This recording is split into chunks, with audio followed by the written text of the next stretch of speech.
You know, sometimes I think that I'm done with trucking. Sometimes I get tired, and I'm just thinking, you know, if I could sell the truck, and of course first I have to sell the trailer because the truck is used as security, which was a very smart move on my part.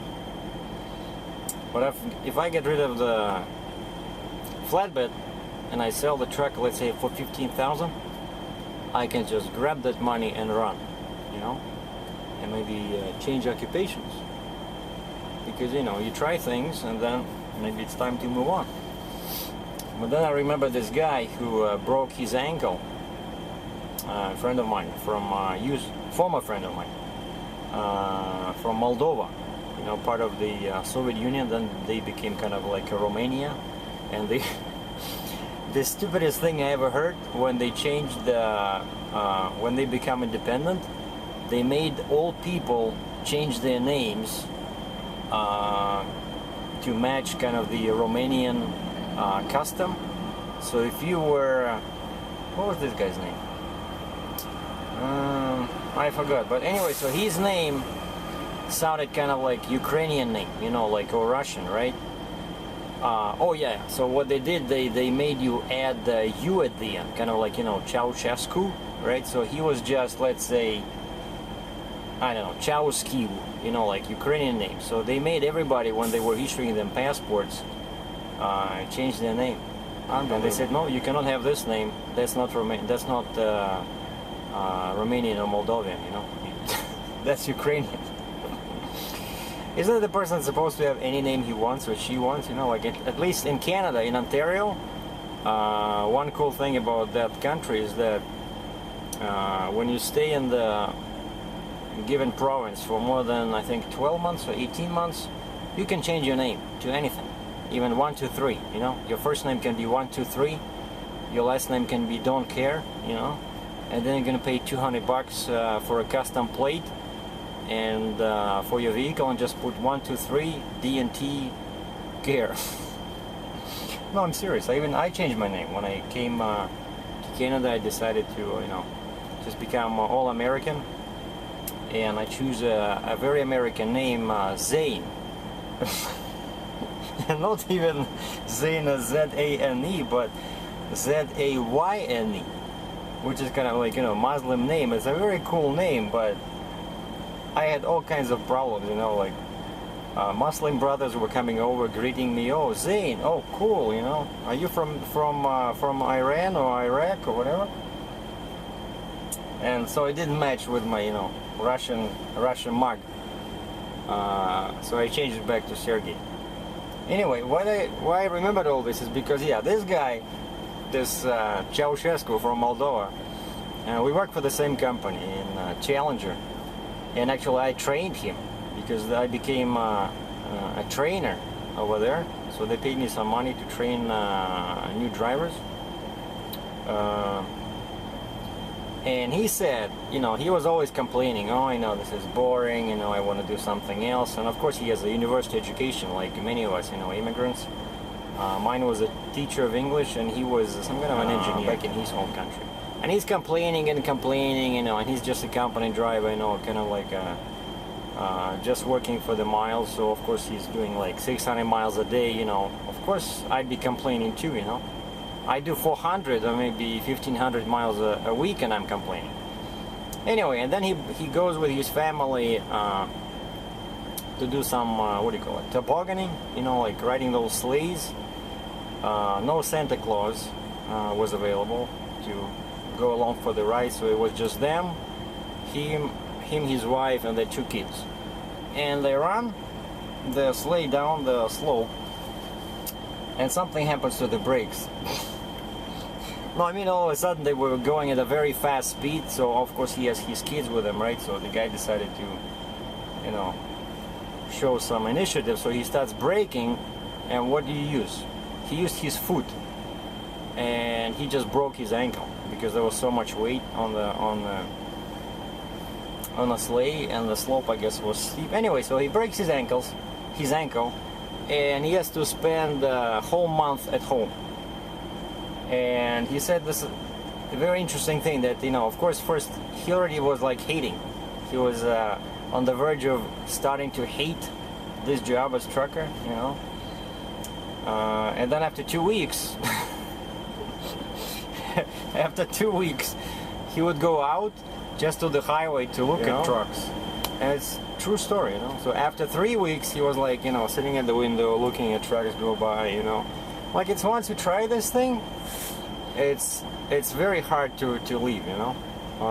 It's like any job. It's not perfect, but it has its moments, you know. It has its moments.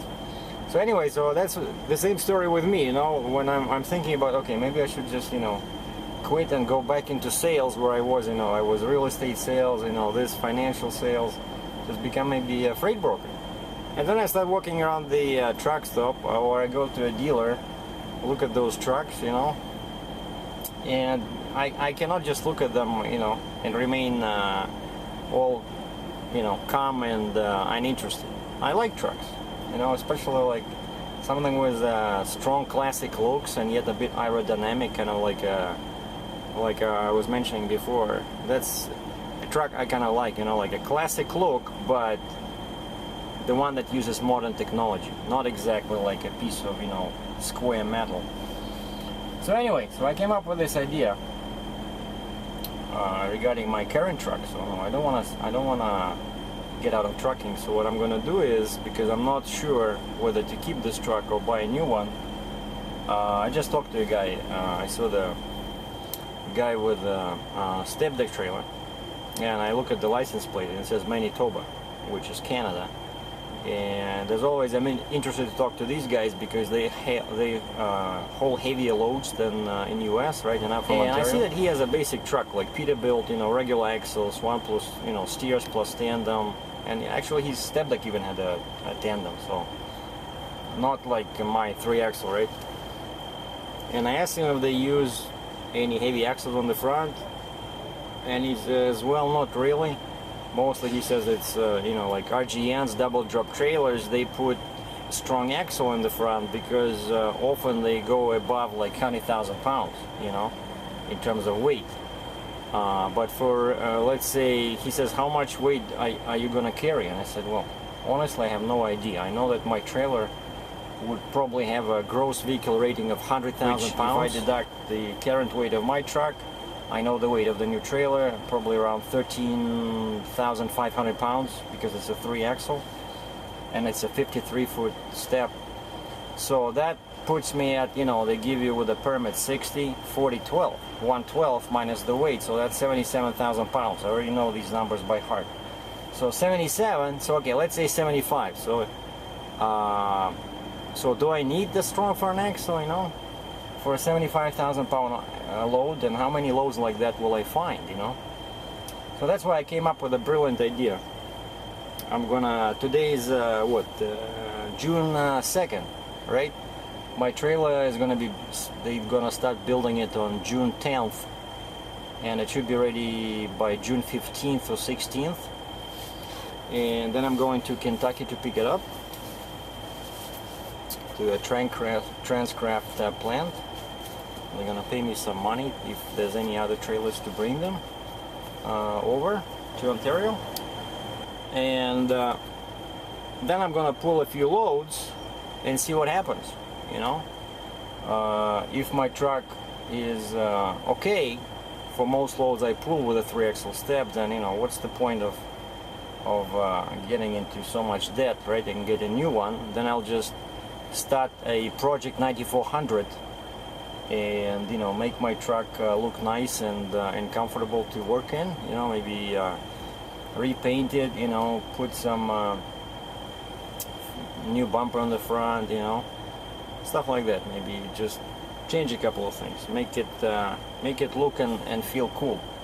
But if I see that that 3-axle step gives me an opportunity to make more money with a heavier haul, you know, heavy haul truck, then I can get into debt and, you know, get a new truck. I mean, if I know that, let's say, if I have 16,000 pound front axle and 46 rears and 18-speed transmission and 600 horsepower engine, if I know after working with this step deck that kind of truck can bring me more money in revenue, you know, then I can do that.